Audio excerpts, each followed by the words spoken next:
Now, the right time with Bomani Jones on ESPN Radio. And ESPNradio.com. We would like to begin this program. The telephone number is 888-729-3776. Happy birthday to Alex Rodriguez. Alex Rodriguez is 40 years old. Now, look, I am only 34 years old. I will turn 35 next month.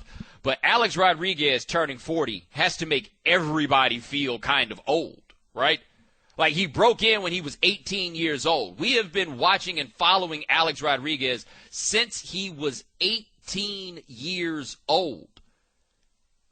We go back to when that was the young guy, right? Remember when he got robbed of the MVP in 1996 when it went to Juan Gonzalez? He had 358 or something absurd like that.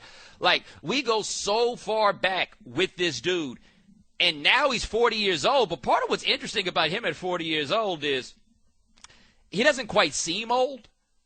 Maybe it's because he still looks young in the face, but it doesn't feel like Alex Rodriguez is in his 22nd year in the major leagues. Even when you rattle off all the stats and everything he's been through in his career, it doesn't feel like he's been there that long. At least it doesn't to me. Like, maybe you feel differently, and I could understand that totally. But him being 40 is like when LeBron turns like 40. We're going to be like, dang, 40?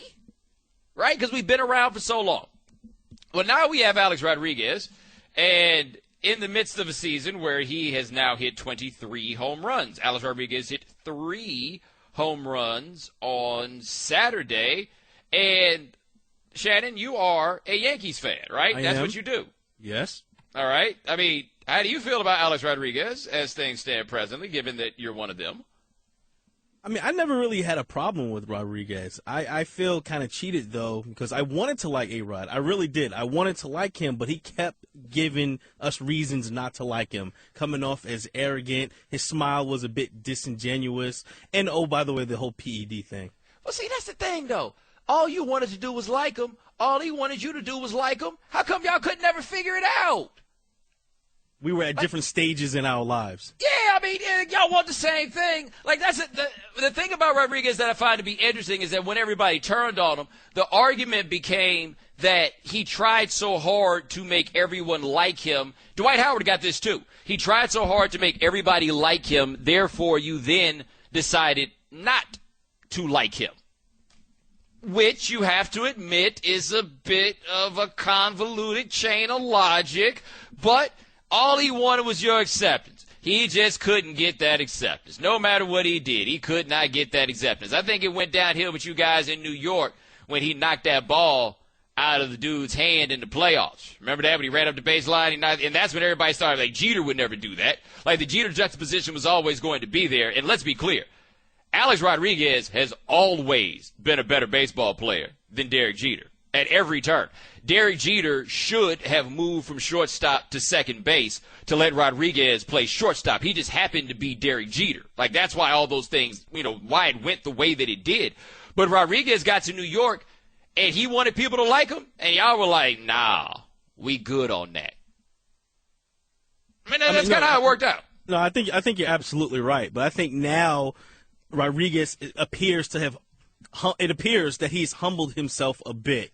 Yes. That's the appearance that he's giving and that he's selling, and that he seems to be more appreciative of where he is at in his career and the accomplishments that he has had. Yeah, but let's going be clear. Into the season, they were going to downplay the whole 3,000th hit and things like that, but he was honest, and he really did feel good about that accomplishment. Yeah, but let's be clear about this. Y'all only want him to be humble because he hadn't been that good, right? I wasn't asking for Reggie Jackson to come out here and humble himself before y'all, because Reggie Jackson's hitting 3 home runs in 3 swings. Like, you ain't need that from him. Rodriguez, people decided for whatever reason they need him to be humble. I will give Yankees fans this, though. Y'all were willing to believe that cockamamie story he told that first time he got caught using the juice. Y'all were okay with that when he got up there and said he just got it from his cousin and he didn't know what it was, but he's like, hey, I'm just going to try it. Because I know whenever I'm in a third world country, I'm always like, yeah, let's just go to whatever y'all call a pharmacy down here and I'm going to just get some stuff. It'll make me stronger. I mean, why would I ever think that this could perhaps be something that is banned by Major League Baseball? Right? I mean, But this is where we are, and now everyone seems to like him, like it's all come around with him. It's the We Like Alex Rodriguez program. And I find it to be so weird because I never found him to be that hard to like in the first place. Like, if the worst thing that you're doing is trying to get people to like you, like, it's an annoying trait in people that you talk to all the time and people that you deal with all the time. But for a dude that I don't know, like, you know how many people go out of their way to try to make you like them all the time? Like, Peyton Manning goes out of his way to try to make you like him all the time. We don't sit around and try to evaluate how genuine Peyton Manning is in the course of that. Like, Rodriguez is the guy who dealt with that. And let's not forget, I don't think that baseball fans have ever wanted to like anybody more than they wanted to like Rodriguez, because Rodriguez was going to be the guy to erase Barry Bonds. He was a lesser of two evils. But he wasn't an evil at the time.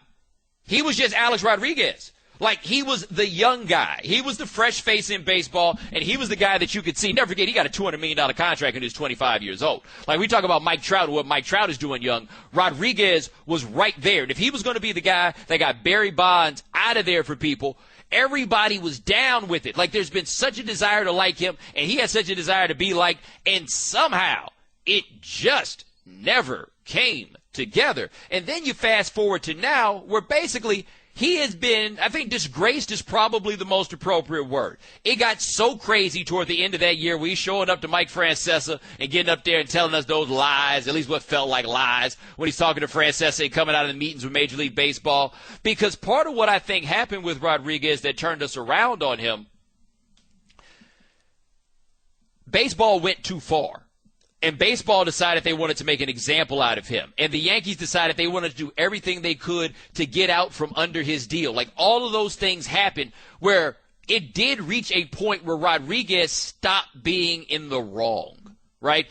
You could have made the argument that he was in the wrong about the use of PEDs. Like, that was certainly there. But when it then came to reconciling, what to do at that point, of course he's going to get up there and say he didn't use PEDs. That's what you do. Like, I'm not blaming anybody for not telling on themselves. Like, I understand that part. But baseball went so hard, and they went about it in such ways, and all the stuff they tried to do to get the paperwork from Biogenesis and everything else, that Rodriguez came off as a bit of a sympathetic figure. So then all of that happens, and he comes. Remember, he came to spring training a day early, and the Yankees were mad.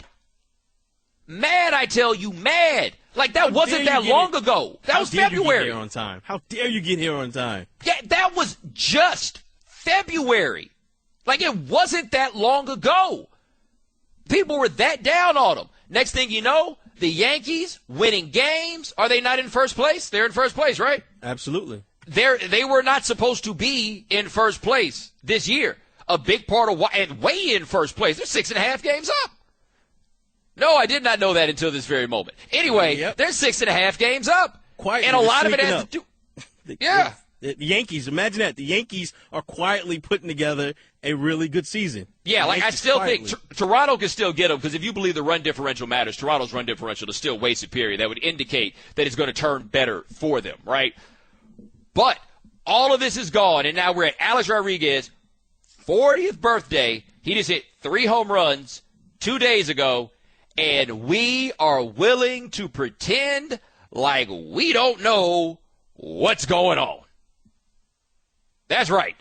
We're willing to watch this happen and just ignore what, seems to be the case. Bomani. So I made mention of the fact that Alex Rodriguez, happy 40th birthday to Alex Rodriguez. Alex Rodriguez, by the way, has a slugging percentage of .539 right now at 40 years old. There aren't a lot of guys who've done that. And all the television programs that I went on today raised the question as to whether or not you were a bit skeptical of AROD's production, given the fact that he has this history with performance-enhancing drugs. Really? You're asking me whether or not I am suspicious of Alex Rodriguez's best season in at least 5 years coming up as he's 39, 40 years old. Why in the world would I be suspicious of such a thing? I mean, I guess I'm as suspicious as I choose to be, right? We got a system in place, and basically, if you fail a drug test, that's how we know. If you don't fail a drug test, I just really don't have time to pay attention to it. That's really how I approach it in all of these sports. I approach it that way with track and field. I approach it that way with football. I'm not a fool. I have an idea of how the sausage is made. However, there's but so much time I can spend worrying about this. It's just not that important to me. That being said, I'm not stupid, all right? Those biogenesis guys, they got caught, but other than, Ryan Braun, they didn't fail drug test. None of them did. That's not how they got caught. They got caught on some paperwork. Like, that was their thing. I think Bartolo Colon was also dealing with them, and he got caught up. But other than that, Nelson Cruz, all they had on Nelson Cruz was paperwork. That's it. Johnny Peralta, paperwork. All these guys. And what Nelson Cruz was an all-star in 2013. Nelson Cruz, led the league in home runs? Nelson Cruz went and signed himself a significant contract after. He never failed a drug test. So if you never failed a drug test, why would you start doing anything different other than paying with cash? Other than paying with cash, why would you do anything different? Ryan Braun, by the way, still as good as he ever was. So if you were of the belief that performance-enhancing drugs, enhance performance, and a guy like Ryan Braun is performing at an all-star level still after he has been caught, all you can do is say he hasn't failed this drug test. That's it, because you're never going to find out. You're just not. Now, to be clear, Ryan Braun made the All-Star team this year, but Ryan Braun is a far cry from a 390 on-base percentage in 2012 to a 338 on-base percentage this year. There seems to be something. But what did I say about Ryan Braun? He failed a drug test. Like the 41-homer Ryan Braun, I don't think that Ryan Braun is coming back because he had 19 last year in 135 games. He failed a drug test. If you didn't fail a drug test, maybe you're scared of what the prospect is of the punishment of getting caught a second time. But otherwise, apparently you got something figured out. Just start paying with cash. And that's what you can do. So Alex Rodriguez. Great cash, homie. That's right. Honestly, serious question, man. All these dudes right here buying illegal drugs. There's a lot of use of telephones in that whole bio. Like Alex Rodriguez, I was looking at him like, what part of Miami are you from, buddy? Let me tell you something about Miami. Ain't nobody too far removed from the dope game in Miami. Like, you know somebody that knows somebody. You know somebody that knows somebody. Rodriguez is just all up over his phone doing all of that stuff. All of it. He ain't doing that no more. Either that or he got another phone. And you wonder why he got caught cheating when he was married. Yeah, that's. This is the same guy. Apparently, he's not the guy he doesn't need to put together the plan. No.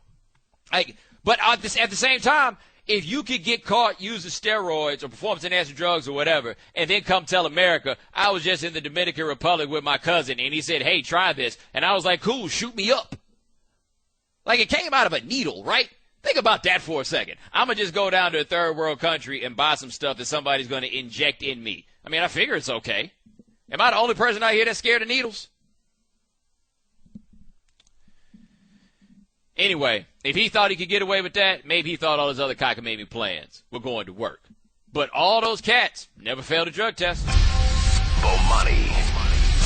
All guests joined us on the Subway Fresh Take Hotline, including our next guest. He covers the New Orleans Saints for the New Orleans Times-Picayune. His name is Larry Holder. Larry, what's going on? Hey, Bomani. Just preparing myself to leave balmy New Orleans and head up to West Virginia to the Greenbrier, where it's a resort, but it will be for training camp in a couple of days, and it will be without Junior Gillette, which is obviously the big news coming down on the eve of training camp for the Saints. Well, I always take as a great indicator of what summer in New Orleans is like. Training camp is always like somewhere else. Like, didn't they used to go to Wisconsin because it was just too damn hot to be in New Orleans playing football?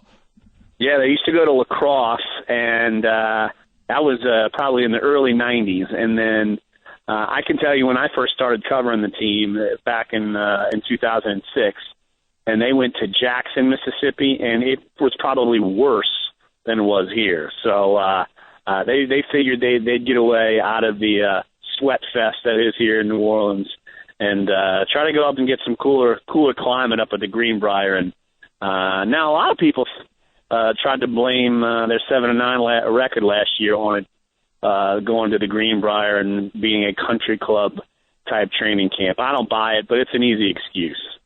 All right, we're talking to Larry Holder, the New Orleans Times Picayune. And yes, Junior Gillette is gone. And I thought about having, we talked earlier about you coming on the show to talk about that. We were like, hey, let's see how this thing works out. The Saints released him before we ever got definitive proof of whether or not he's the guy that's in the video. But it sounds like they just got tired of him.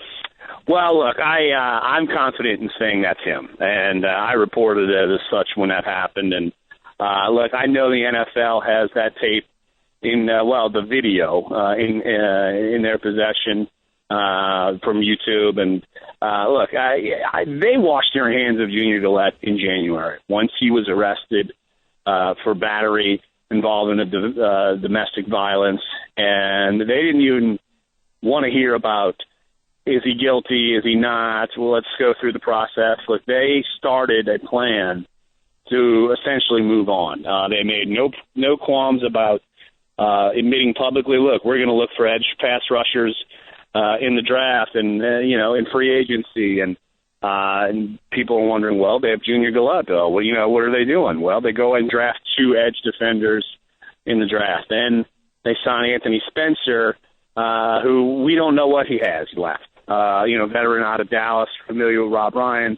And then during OTAs and minicamps, before Junior Gillette sustained a pectoral injury, Anthony Spencer was playing ahead of him, and that would be a head scratcher when you look at it, because why on earth would you be doing that for a young guy who you just gave a bunch of money to, who had 22 sacks the last 2 years? So I think his act ran tired, and honestly, look, by them cutting him, they're admitting a huge mistake, and it's a costly mistake within the salary cap.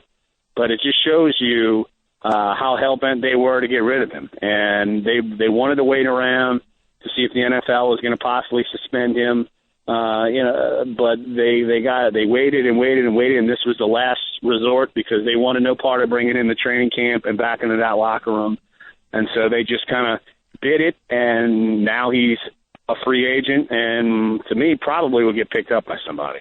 Well, given the premium that this league has on edge pass rushers, if he hadn't been such a headache, do you think that the domestic violence allegation would have been enough for them to be done with him? If he wasn't such a headache, probably not. Just because, look, that case, the charges dropped. There was a civil suit against him, and that kind of disappeared. And so I think it all added up, and that was really the final straw. In their eyes. And then I could tell you kind of the process with the video. Before I had got the story, the Saints had the video for about a month before then. And once they did their security checks and identified him as the guy in the video, they turned it over to the NFL. So I think that was just one more, yes, we're going to make the right call at some point. And he's not going to play for us again.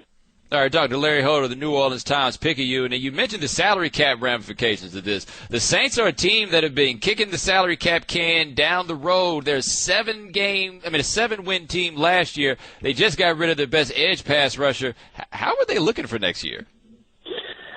Look, they're going to be over if say the cap is $150 million, they're going to be over it again pretty significantly. And right now, Junior Gillette will be the third highest cap cost on next year's team. That's just you look at the numbers and you're thinking, what are they doing? What are they doing? And look, they put themselves in this spot. They put trust in a guy that they shouldn't have, and they paid him a pretty price. And what they had to do is pay Cam Jordan even more. But look, to me, there's absolutely room to criticize the Saints for spending the money in the wrong spot. And yet, we've been on this story for months and months, talking to people, myself and my colleagues in the Times-Picayune, and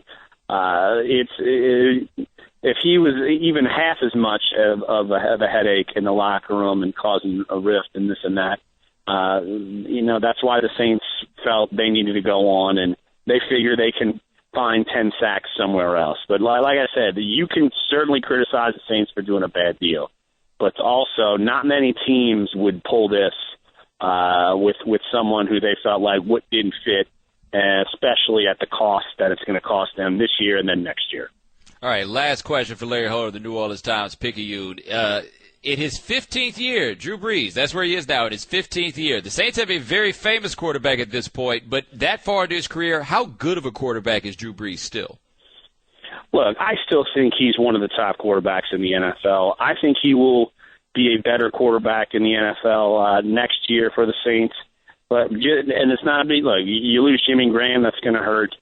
But I do feel like their offensive line has gotten better. You get Max Unger in the Graham trade. That is a gaping hole that hurt them last year. And Drew Brees, he can find, if he's got time, he's going to find somebody.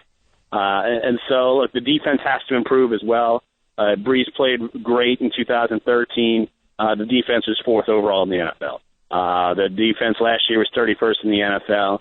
And he played like a guy who had to score every time, made mistakes. So, some of it's on him. But I still think I still think he's top 5 in the NFL. Now, I see the guy every day, but I still think he's top 5 in the NFL, and I think he's going to rebound this year. Now, how far does that get the Saints? That remains to be seen. Now, you gave me a brief answer, so now that gets you one more question. Not having Jimmy Graham, how much does that matter? Because that was the game changer that they had on the outside. How much does it matter not having him? To me, because I've tossed this idea, this topic around for months and months, and the silver lining is I don't think defenses are going to know what the Saints are going to give them. It became so predictable that they were able to take Jimmy Graham out of the game, and the Saints didn't have an answer. So I think that the Saints are going to become less predictable. I like the acquisition of C.J. Spiller. I honestly think he could be better than what Reggie Bush and better than what Darren Sproles was to that offense, because Spiller can actually be a viable running back. So it's unpredictable when you throw him in the game. And the Saints missed that piece in 13 and 14, a guy like that. So to me, are you going to miss Jimmy Graham? There's no question. But everyone knew the ball was going there. So now you don't know where it's going. So that might play to the Saints' advantage. All right, Larry Holder, the New Orleans Times-Picayune. My man, thanks so much for joining us. I appreciate it. Anytime, Bomani. Take care, bud.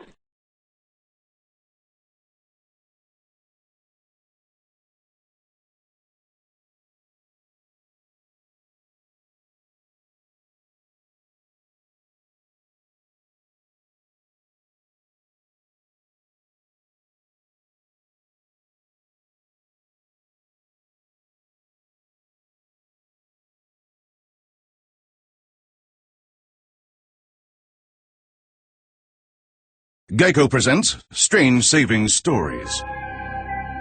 Astronomers detected an interstellar transmission. It stated, Geico, 15 minutes could save you 15% or more. The implications were staggering. Was the cosmos telling us we could all save hundreds on car insurance with Geico? Or did their radar merely pick up a signal from the nearby Rufus and Clyde's morning show? We may never know.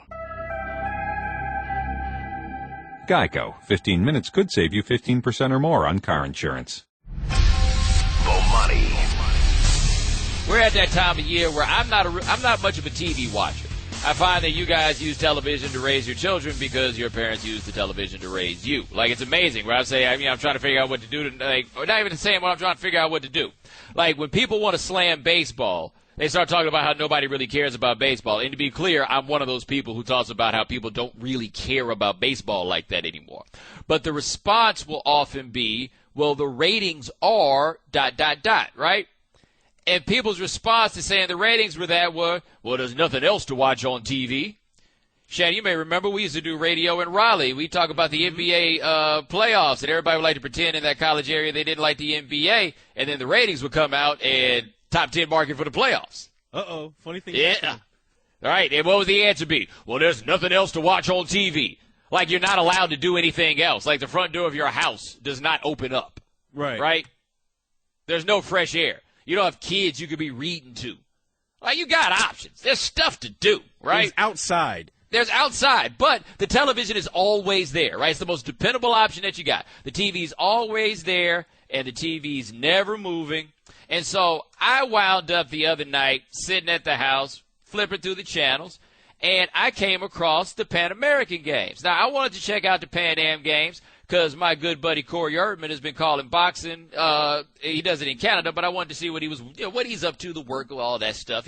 Might have seen him on camera or something. So I turned to the Pan Am Games. And I didn't get boxing. I got basketball.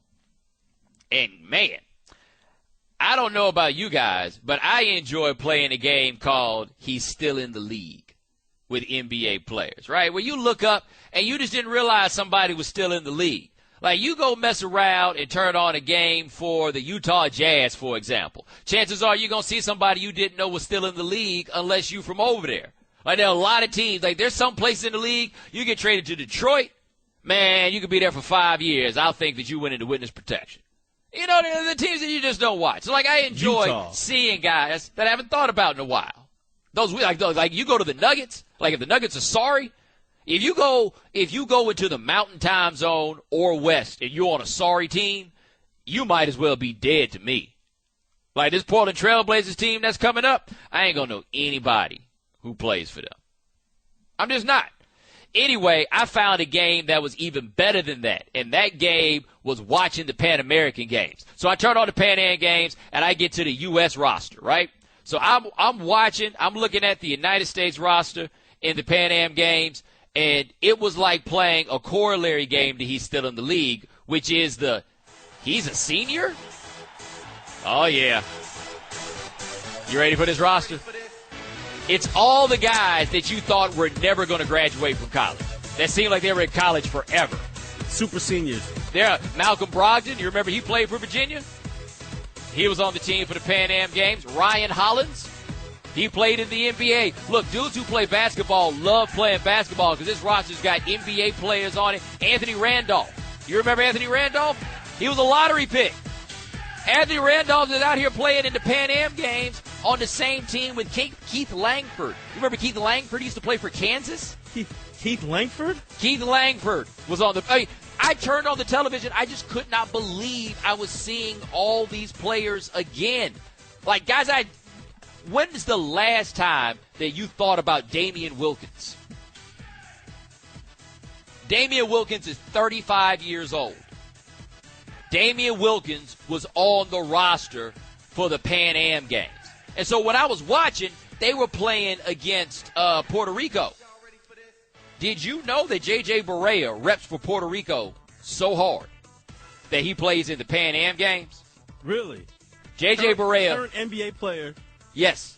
And he rocking out in the Pan Am Games. He's in the Pan Am Games. He was on that team along with the dude named Kevin Young. You remember the dude that played for Kansas a couple years ago who had the afro like Tiger Jackson off of Tekken 2? Like, that's what the game was. I just sat there. I couldn't believe what I was watching because I'm looking at it. On the same team is Damian Wilkins and Melo Trimble.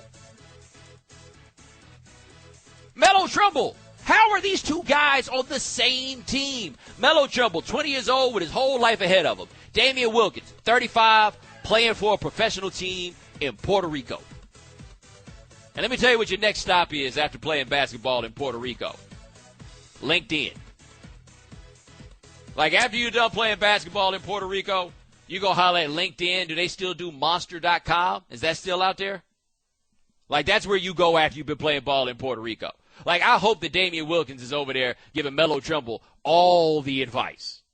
All the advice. Because there should never be a scenario under which these two dudes are still on the same team. Just shouldn't be. Some dude named Taurean Prince who went to Baylor, or he goes to Baylor, I think. He's on the team.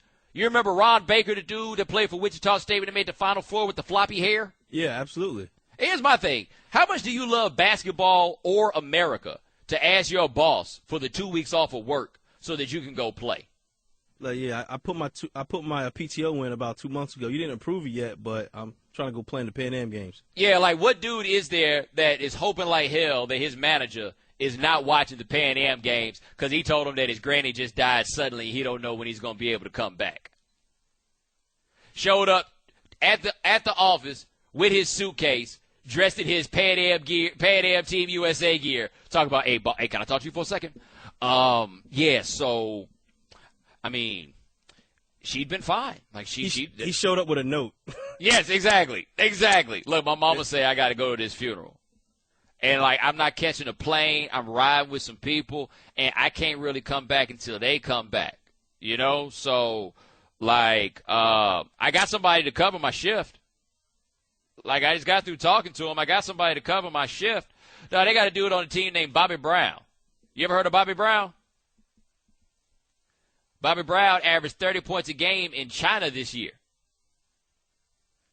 I don't know who Bobby Brown is, but Bobby Brown is 30 years old. And let me tell you something, dog. They beat the brakes off Puerto Rico. They went out there and they put the like with all work. that said, that said, they beat the. I mean, here's the thing about Puerto Rico, man. How many people are in Puerto Rico? Okay, Puerto Rico is just not a very large place. Puerto Rico, according to the Wikipedia, has a population of 3.5 mil. 3.5. 3.5. Yes, that's Connecticut's population, ladies and gentlemen. 3.5 million. Like, hey, you ain't going to get but so many dudes who can ball. 12 of them. And a lot of those dudes, like I said, they are Puerto Rican, but they're not really from Puerto Rico. If that makes any sense. They dusted those boys. And so while they're dusting them, was that? Said a lot of dudes from the Bronx. Yes, that's what it felt like. It definitely felt like it was a lot of dudes out there from the Bronx. They're just like, look, let me see your paperwork, right? So I look up and down the United States bench during the Pan Am games. Mark Few coached the Pan Am games team. Do you know who Mark Few's first assistant was? Excuse me, second assistant. I'm going to go with Dan Dickow. Yeah, his first assistant was Tad Boyle. Tad Boyle coached at Colorado. His second assistant, Mike Brown. Has Mark Few been past the Sweet 16? Mike Brown has been to the NBA Finals. He's out here taking orders from Mark Few. Like, Mike Brown is the Damian Wilkins of the coaching staff out here. If Damian Wilkins is out here playing on the Pan Am Games team with Melo Trimble and Denzel Valentine, then Mike Brown being the second assistant behind Tad Boyle, he's got to be out here. Like, you got to be kidding me.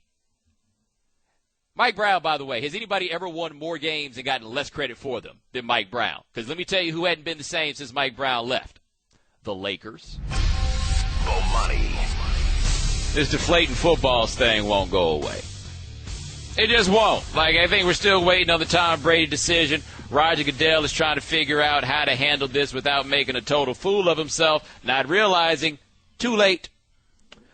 But, you know, that's what he's got. He's got to figure out. Like, he's going to try to lay down some level of punishment, a punishment that he knows will get overturned in court, all of these things. But either way, this is what I've always thought. The football deflating thing came up during that week where there was nothing going on, right? That dead week before the week of the Super Bowl. So that story came out and it became the thing, and it was basically all the football that we had. Right? That was it. Talking about deflated footballs. Bob Kravitz in Indianapolis was the first person to come with the story, and then it became a thing. And look, if we start talking about something on television long enough, we can make y'all get mad about it, right? We can make people get charged up. We can make people care. But it became a thing for the NFL because it became an integrity issue. An integrity issue.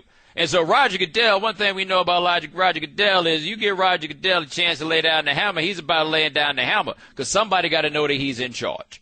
So all this happened, and it became such a big thing in that week, and the NFL promised it was going to take it seriously, and people are trying to figure out who had the balls and everything else. Like, this thing took on a life of its own. The problem was at some point the NFL was going to have to, like, there's going to be a collection here, basically. So what the NFL did was they made a deal. We're going to do what we have to do to get this out of the news coming up on the Super Bowl. But eventually you got to pay up. And when you push something away so that you don't have to pay up until later, what do you have to pay with it? Interest. So all this drama that's come down is really the interest that the NFL has to pay for handling this so badly in the first place. This 4-game suspension to Tom Brady and the going to court and everything else, that's the interest that you got to pay back on this. All of it comes back. So now it's back. But you know who's really got to pay right now that nobody's thinking about? The poor referees. Now look, I'm not out here like rallying for the hall monitors. I'm just not. Like, I've always had questions about people who decide that what they really want to do with their lives, their real dream, is they want to go out there and they want to tell on people. Like, I don't feel that way if you want to, like, officiate in a youth league or something like that. I feel like that's giving back to the community. Maybe even high school, you know? But I look at this and I'm like, man, you really get off on telling on people. Like, the referee has a role, and like there are guys like Teddy Valentine, for example, in college basketball. They call him TV Teddy. I don't mind Teddy Valentine because I don't mind my officials being entertaining. Bob Ryan is passionate about this, by the way, that he hates how boring basketball officials have gotten. Like, he loves Joey Crawford because Joey Crawford's from the time that the basketball official was part of the entertainment, right? But at the end of the day, Joey Crawford wants to entertain you by being a very dramatic hall monitor. He's just out there telling on people. I'm not really big on guys telling on people. But let me tell you what I'm really not big on. While I'm not big on the idea that you want to spend your life telling on people, I'm really not big on the idea that you show up to your job and now you got to do more work because of somebody else's mistake. And that's what's happened to the poor referees with this football deflating thing. You guys heard this? There are new procedures for inspecting footballs. That's right. Fox Sports reported this first. They will be doing pregame pressure readings, and they will be documented. And then there will be random halftime and postgame rechecks of the ball pressure. And it says that NFL officials have to keep the ball under watch at all times, and they'll inspect them, and there'll be this chain of custody all the way to 10 minutes before kickoff to make sure that the balls are between 12.5 and 13.5 pounds per square inch. And I don't know about you, but that sounds to me like somebody's got a lot more to do at work than they used to have to do. Come on now, we all been there, Shannon. You've been there at a job. You know how this goes. You know how this works. Somebody else made a mistake, and now everybody else got to work. You know this. You've been there, right? Look, this wasn't in the list of duties that I signed up for when I initially signed this contract. Yeah, no, you come in there and they're like, all right, well, now we're going to change procedure. And you're sitting there like, we're not changing procedure. We're just adding stuff to do. That's all this is. Now, here's my question. How long is this actually going to last? Right? Like, you remember the NBA dress code? Remember they first put out the NBA dress code and they told the cats you're going to have to wear jackets and shirts and everything else. And for a while, everybody wore jackets and shirts. And now they like, just don't embarrass us. And as long as you don't come out here embarrassing us, like they only needed that dress code till they got to a point where dudes were not going to show up in white T-shirts anymore. Because that's what had happened to them. There was a whole generation of guys that wanted to get bread, and then they wanted to become quote-unquote classier, and so they aspired to wear those suits. They looked forward to the day that they could get fresh. And then came the Iverson generation, and he was like, why would I get fresh when all I got to do is put a $15,000 chain on my white T-shirt? Tell me I ain't classy now. Allen Iverson at the podium with his kids wearing minks. And the league was like, yo, we never had to do this before. They used to want to wear suits, right? So then they put the dress code in, and then it got to a point where cats wanted to wear suits. So now they don't really have to enforce the dress code that way because cats want to be in line. And that's what's going to happen here. Because ain't no job where you about to throw on a bunch of random stuff that nobody thinks is necessary and people are actually going to keep doing it. Like, you think about that at your job. They give you some new set of procedures that you got to do because somebody from corporate just sent an email down, or somebody from corporate came to the office one day and he didn't like something he saw, and now everything's got to change. And everything does change for a month or two. It's like the QA, the quality assurance test. That like someone from corporate will come down, reevaluate some things. You'll do it for a little bit, but then you'll stop, but then you'll start again once QA comes back another time. That's basically what's going on. Because you know this isn't necessary. You know that they overreact into something. And at some point, people are going to be too busy to be out here doing all this stuff that you got on the list. I don't got time for that. These random checks. These random checks. Ain't about to be no random. Maybe, but not for long. I tell you this, though. I wouldn't want to be the first guy to get caught. That's your motivation. Yep. Don't be the first guy. I wouldn't want to be the first guy to get caught. First guy to get caught, they're going to bring the hammer to him. Then, after that, it's going to be something very similar to what people report to the circumstance being at jobs that have random drug tests, but they've never actually randomly drug tested you. So you spend your whole life going down the line wondering if tomorrow is the day that you're going to be tested. They say they test, but they don't actually test. Whole lot of people living that life right now. That's what it's going to be with the footballs. After, it's going to be a whole lot of people like, man, it just can't be that day. But the referees ain't about to be out here doing all this extra work just because y'all are tripping. And I'm on the referee side on this one. I got to say, I developed a soft spot in my heart for those referees after we had those replacements. I came to appreciate the zebras. They're still a bunch of grown-up hall monitors, but whatever. Bomani. I was on ProFootballTalk.com today, and Mike Florio put up a story that I thought was pretty interesting. It was referring to something that had happened in the past, but it was still pretty interesting, where it was about Des Bryant. You know, Des Bryant just signed this 5-year, $70 million extension a couple weeks ago, whenever it was.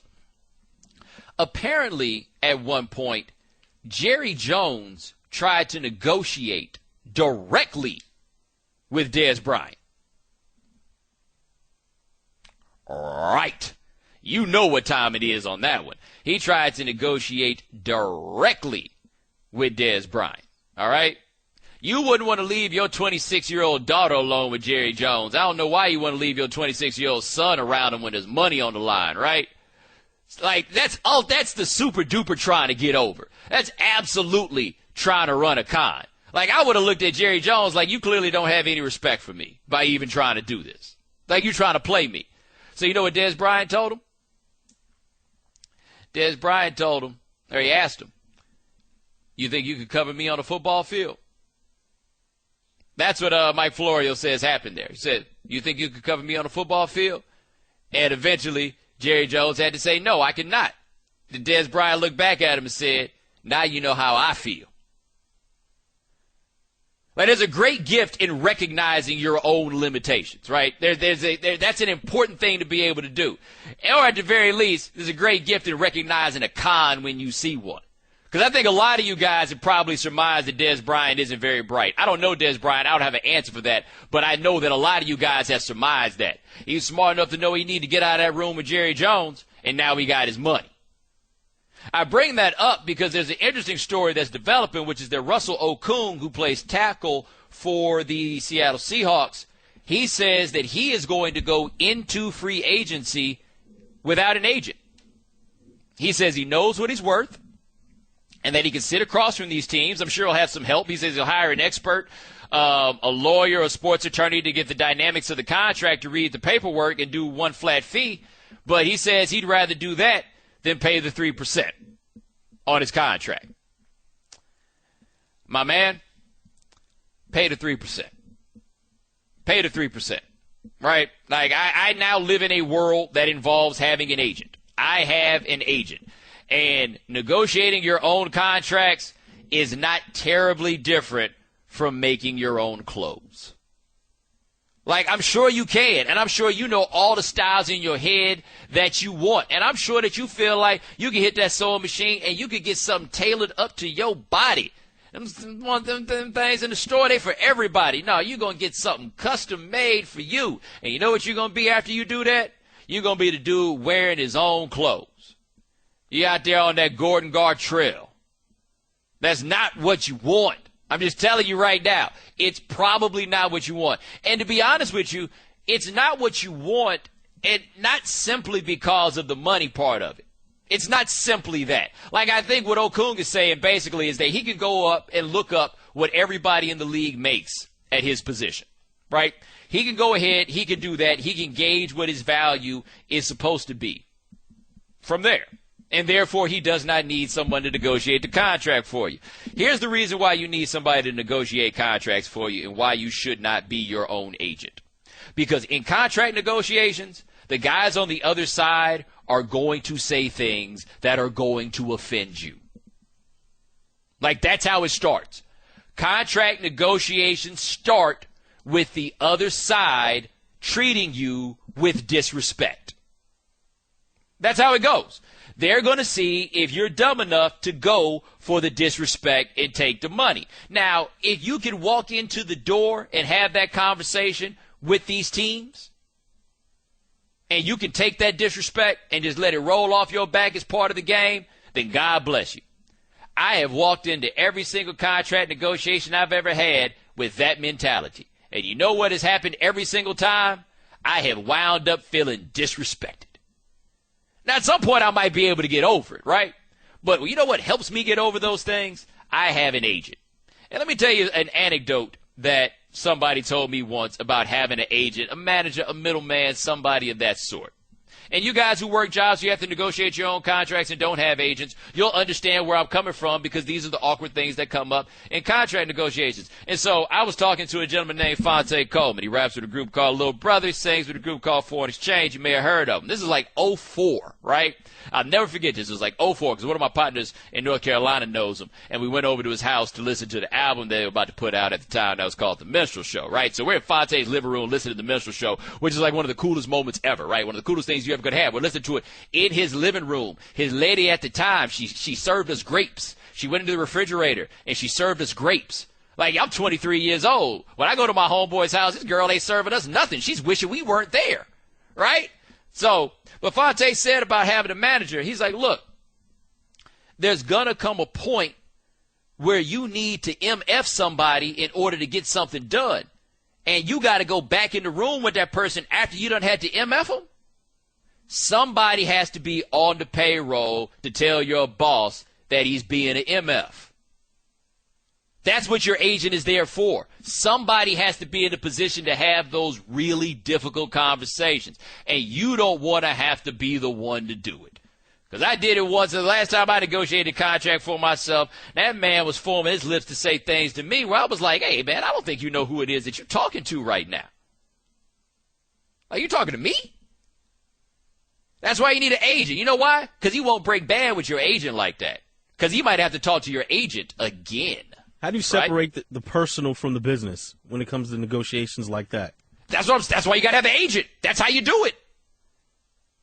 Your agent is the one who separates personal from professional. That's why you call him in there, right? You go walk in there. Look at Russell Okung. Look how they doing Russell Wilson right now. Imagine the things they're going to say to you. So, hey, man, if you can handle it, knock yourself out. But when you're making all those phone calls to all those teams and you don't even want to check your voicemail because you're tired of all those calls, you're going to wish you just gave up the 3%. It's 3%. Just give up the 3%. Like, you may look at yourself as being a different dude than Dez Bryant is, but Dez Bryant had it right. Jerry Jones can't cover him on the field. He doesn't need to be in there trying to negotiate with Jerry Jones. I got 3 degrees in economics, and I absolutely pay somebody to do that stuff for me.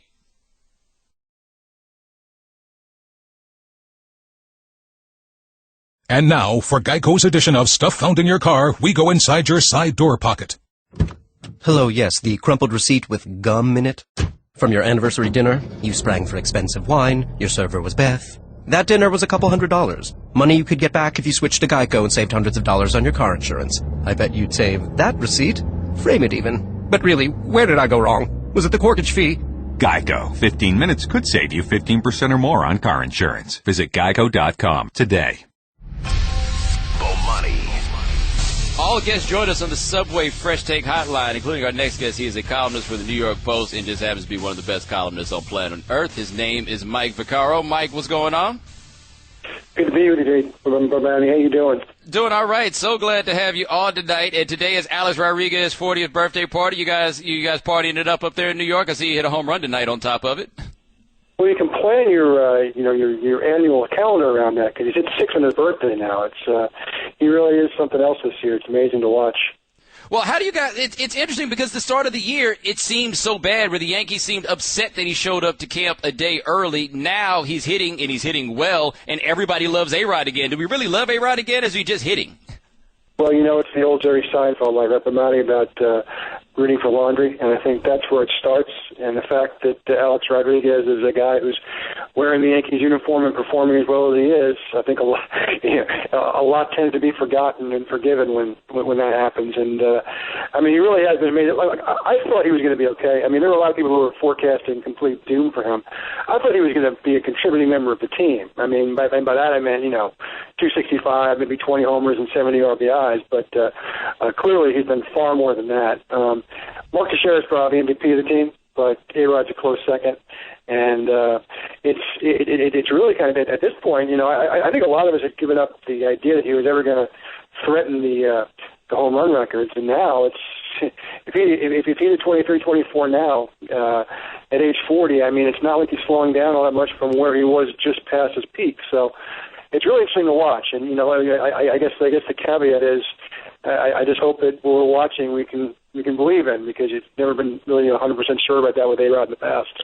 All right, talking to Mike Vaccaro of the New York Post, and this is kind of an interesting Yankee dynamic where this is kind of, as much an upstart as you could be with their payroll, but we did not see this team being 6.5 games up. This is a position we're not used to seeing this team be in, where it's surprisingly good. Yeah, it's rare when the Yankees are allowed to overachieve, because usually we just expect a certain baseline of what they're going to give us every year. And I think the last 2 years of not making the playoffs has kind of made it a little bit of a different dynamic in New York City. I do think Yankees fans are enjoying this team more than they have in a number of years. And I don't think it's just the Yankees. I think it's any franchise that has a lot of sustained success. Sometimes it's hard to maintain that kind of excitement when you're just doing really well, as opposed to winning championships every year. I don't know the Yankees still necessarily are championship quality, but as we saw last year, as long as you get in the tournament, you can do a lot once you get there.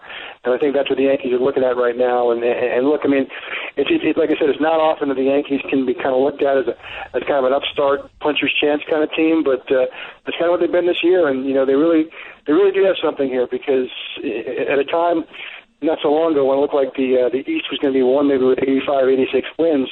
The Yankees win tonight. They're on pace for 92, which is, still low for the average American League East winner, but, puts them right where they want to be. All right, talking to Mike Vaccaro of the New York Post. And back to Alex Rodriguez, he's an interesting story because it got to a point where he was so likable early in his career, and then we kind of held it against him that he wanted so badly to be liked, and now we seem to like him again after he's tried hard to make us like him again. What has he done in this run since he's come back that seemed to endear himself so much to people? I think he's really learned to enjoy himself. He's always enjoyed the game. The game was always his haven, and he enjoys the game more than just about any other baseball player, contemporary baseball player that I've ever seen. He's a guy who really does go from playing a game to going back to his apartment or his hotel room and watching the West Coast games. And you don't see that a lot, I don't think, with a lot of contemporary baseball players. I think he's learned to enjoy this last segment of his ride, however long it lasts, the last couple of years of his career. And, there is some look, it's hard for some not to be cynical or jaded when they see the way he's behaved this year. They wonder how real it is. The times I've been around him, all I can tell you is that he does seem like a humbled, changed guy, and that I think he just wants to appreciate being a baseball player again. And, I say that. I hope that's justified over the course of the next year or two, because it does seem like he's a guy who's at peace, and we see the results because he's very relaxed. He's not as uptight as he was, maybe toward the end of his last stage pre-suspension, and it's been something to watch. It really has been. The game the other night against Minnesota was otherworldly, but even tonight, the home run he hit was out over the plate. He kind of flicked his wrist and sent it to right field with him just over the wall. Those are the kind of home runs he was hitting in 2007, and it's really kind of remarkable to think about a 40-year-old man still having those kind of powers.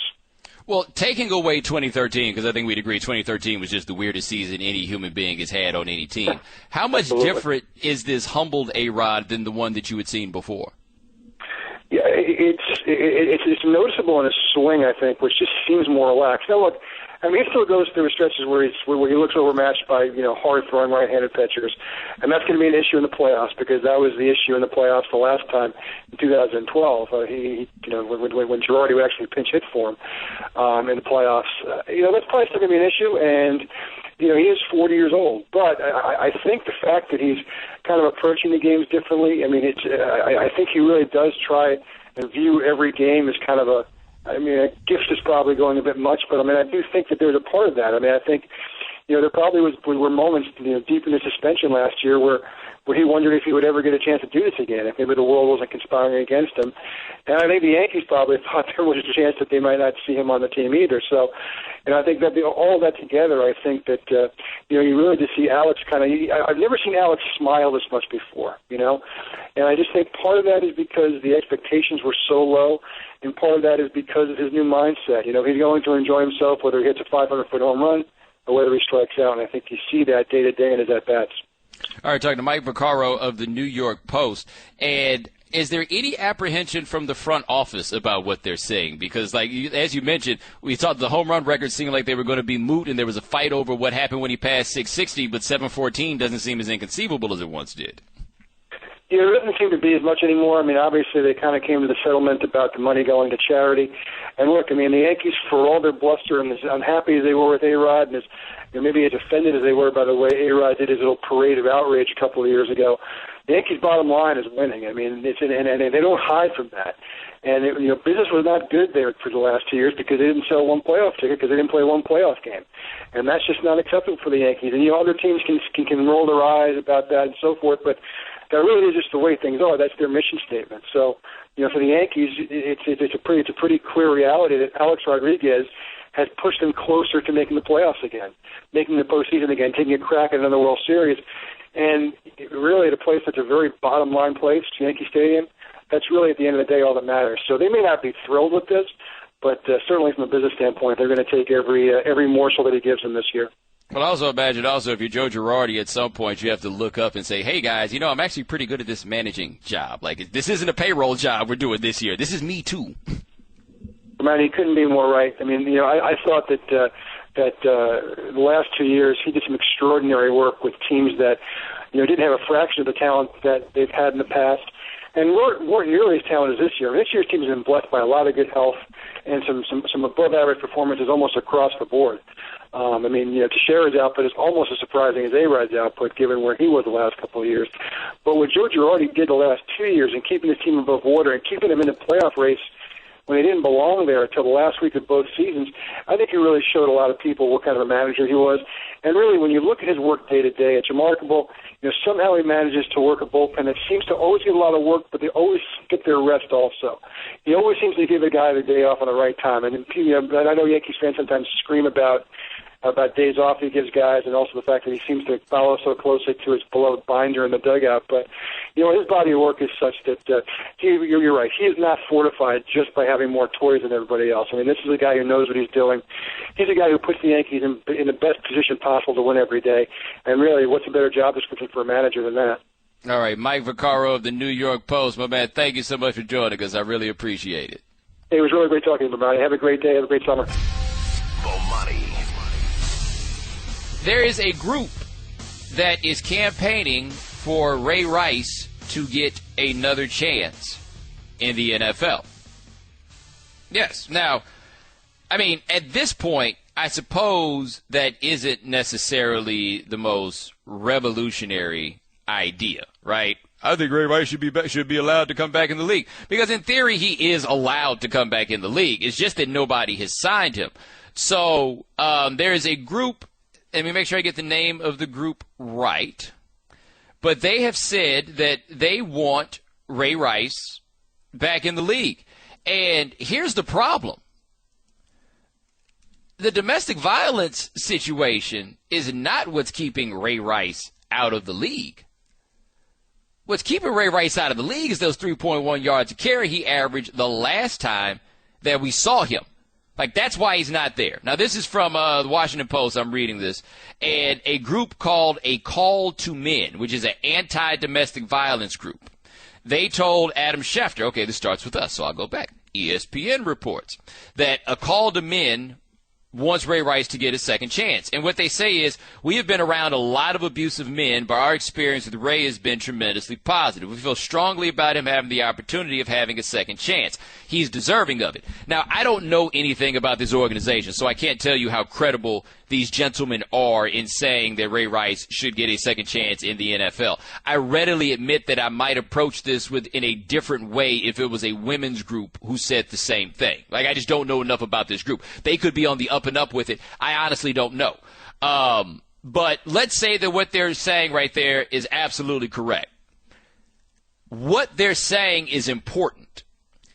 It just seems like they're saying it about the wrong guy. The thing is, he's also the right guy to say it about because he's the only guy that you really have to say this about in the case that we have. And this is what I mean. When Ray Rice got in this situation in the first place and we saw the videotape, I think a lot of us, and I'm including myself in this and I bounce back and forth on it, but I think a lot of us went to the same place, which is if Ray Rice hit his wife, was now wife, in that elevator, then that was not the first time that he had hit his wife. Like, I think we had instantly diagnosed him as being a serial abuser. We looked at his now wife and said, how could you stay? He's just going to hit you again. Now, those are not baseless assumptions. Those are conclusions that are reached from understanding how these situations often work. There's data to support those conclusions. But in doing that, what we were also saying effectively was that a man who has committed an act of violence against a woman is irredeemable. And that's a bit problematic. Like, I understand all of the dangers and all the concerns about men doing these things again, and there's a need for there to be consequences, and somebody has to do something, otherwise it'll go on forever. Well, something did happen with Ray Rice. We could say the law did not do enough or whatever it was, but there was a consequence. Like, things did happen.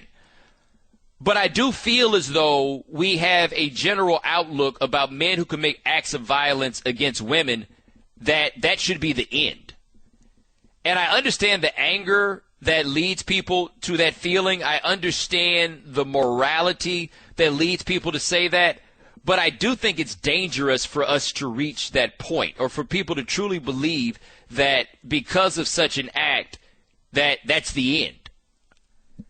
Something about that just feels problematic, and it goes just beyond simply the idea of branding somebody one time. So if Aaron Hernandez were to get out of jail tomorrow, I would totally understand why it is that somebody would not sign him. You know, there's reason to think that he may or may not have killed a person. Or, yeah, how many?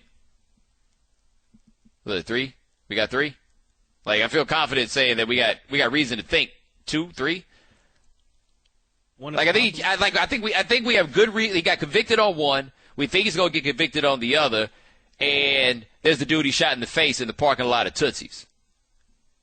Which, yeah, there's a lot going on. Either way, I understand why you would say that you don't want to sign Aaron Hernandez. And I think that you might be able to use a similar logic. The concern about signing Aaron Hernandez is not simply that he's killing people. It's the fact that he might kill somebody else.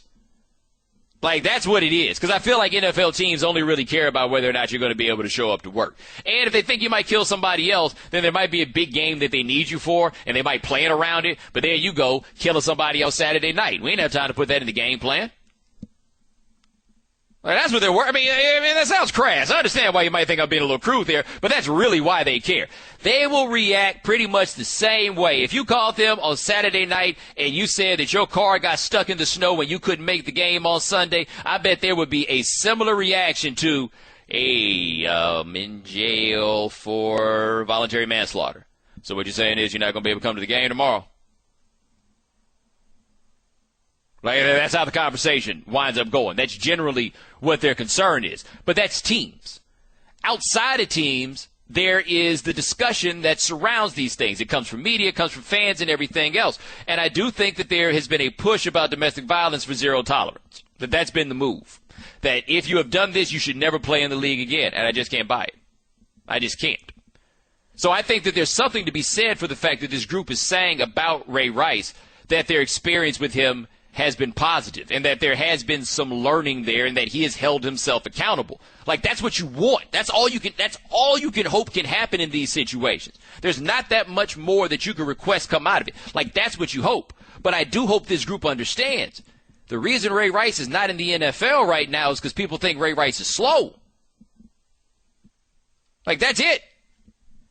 Like, what we saw on that video from Ray Rice, compare that to what Greg Hardy was accused of.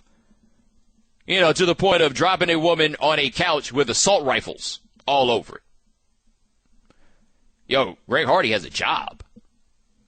Like, Greg Hardy, he's gonna serve his suspension for those 4 games, and Greg Hardy is back. And you know what's going to happen when Greg Hardy starts playing? If he plays well, we're not going to talk about it. Now, you can ask whether or not that's right or wrong. I think that that's an interesting discussion to be had about how long you keep bringing those things up. Like with Michael Vick, we're going to talk about the dogs till the day he dies, right? There's a question to be asked about how many broadcasts in do you still need to bring this up. But if Greg Hardy comes back and he balls, we're going to talk about how well Greg Hardy is playing and how well he has adjusted to coming back into the league and everything else. Like, that's what it's going to be. What's keeping Ray Rice out of the league is simply the fact that he cannot play. That's what's coming here. Because if the NFL has demonstrated anything to us, the NFL is all about second chances for really talented people. And to be clear, I'm okay with that. So as long as the talent outweighs the potential risk or the backlash, it's good. As long as they're being productive. It's right, about the bottom line with the NFL. But here's the thing. That's the bottom line with everybody at every job. The only reason any of you are at your jobs is because they've decided that you're worth the risk. Like, that's how it goes. That's the case with everybody. The NFL is not different than any other place. It's all a bunch of cost-benefit analyses. That's what it comes down to. And Ray Rice right now is on the wrong end, for his sake, of the cost-benefit analysis. But no matter who it happens to be, is there a risk with Jameis Winston? Absolutely. Right?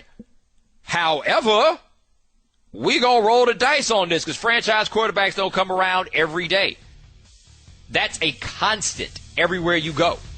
And if Ray Rice could play better football, he'd be in the league. You say you don't like it, I don't think you're telling the truth. This is just how things go. The Right Time with Bomani Jones. Weeknights from 9 to 11 Eastern or on demand at ESPNradio.com.